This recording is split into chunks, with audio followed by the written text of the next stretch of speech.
Welcome to the 5th episode of the 2nd season of Arsenal Gun Showcase. Today we are looking at the Majestic Mini...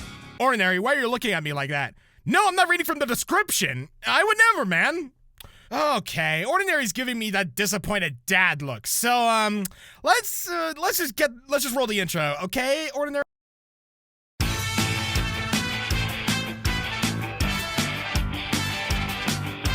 The 𝘂𝘪𝘴𝘦𝘠 minigun is a death machine. 6 rotating barrels, each firing 7.62 by 51mm NATO rounds at 2,000 to 6,000 rounds per minute. I mean, it basically just sounds like a wood chipper parked outside of your house at 6 a.m. on a Sunday morning after you've been out all night with 3 of your best friends and a puppy monkey baby and, well, you get the idea, because I sure as God don't. This rotating instrument of war became extremely popular in pop culture, with it notably being the weapon of choice for TF2's Heavy. Now, I don't want to disappoint you, but in the real world, miniguns cannot be handheld. Aww. I know, I cried a little bit too when I first heard that information, but at least we have video games. Now, without any more delay, let's look at the history of this behemoth of a gun.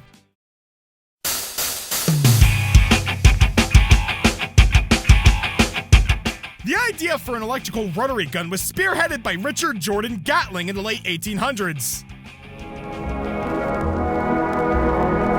He decided on replacing the hand crank with an electric motor. The all-new electric Gatling gun had a theoretical rate of fire around 3,000 rounds per minute, which was pretty impressive for the time. His electric design was patented on July 25th, 1893. However, his design went into disuse and he eventually became bankrupt. Over the next 53 years, many experiments for electric rotary machine guns ensued, leading to the M61 Vulcan cannon being developed in 1946 as a reliable weapon specifically for high-speed aircraft. Around 14 years later, the US military began looking for even more modern electric-powered rotary machine guns for helicopters in the Vietnam War. Helicopters were the best way of transporting troops and essential equipment through the thick jungle. And the US found out very quickly that their thin-skinned helicopters were very vulnerable to small arms fire and RPGs from the ground.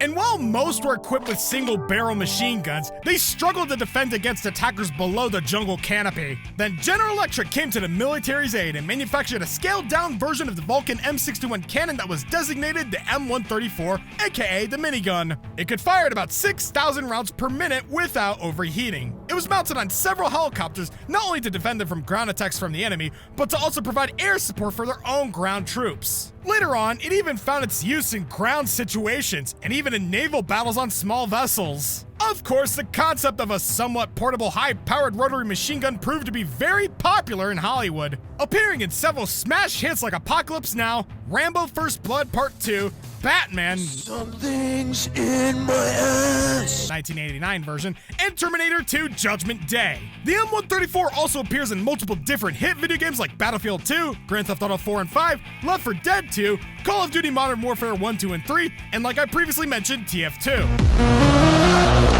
Clearly, this weapon has left a lasting impression on pop culture, and it still continues to do so. Speaking of which, let's go see its impact on Arsenal.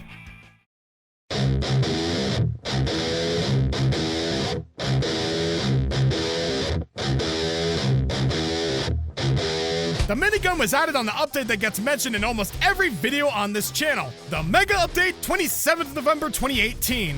The animations and model were ported from typical colors too, with slight differences, and upon killing someone with the minigun while wearing the brute skin, you were awarded the Right Person Wrong Game badge. Originally, this weapon dealt abnormally low amounts of damage in an attempt to balance the high fire rate. However, it was buffed sometime between November 2018 and March 2020. With that being said, however, the minigun and the Right Person Wrong Game badge were removed on the 28th of March 2020 because of trouble to make it work with the new sound replication. Whatever that means, the minigun and its respective badge were eventually added back in the second summer update on the 20th of June 2020. Since then, its firing sounds were changed on the 21st of July 2021. Alright, let's go to the stats.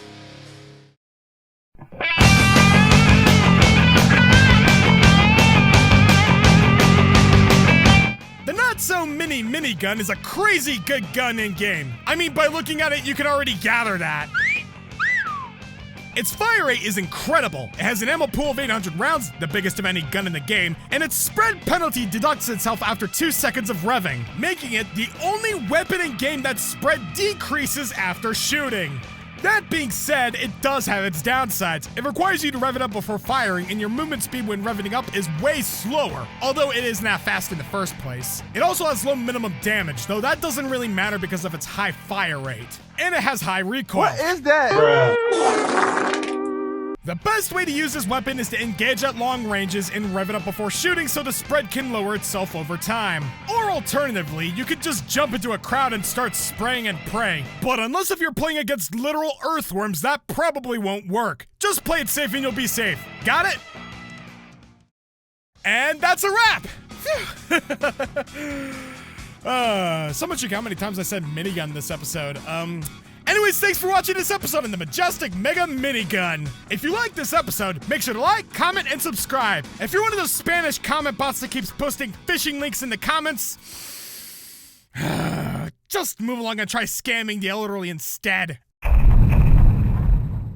Anyways, I'm 𝘞𝘪𝘴𝘦𝘯𝘢𝘬𝘕, and this has been Arsenal Gun Showcase. Catch you guys in the season finale on the 14th of July. Bye! Welcome to the 5th episode of the second season.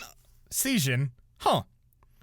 Season, lesion, Bayesian, Gaysian. I don't know where I'm going with this.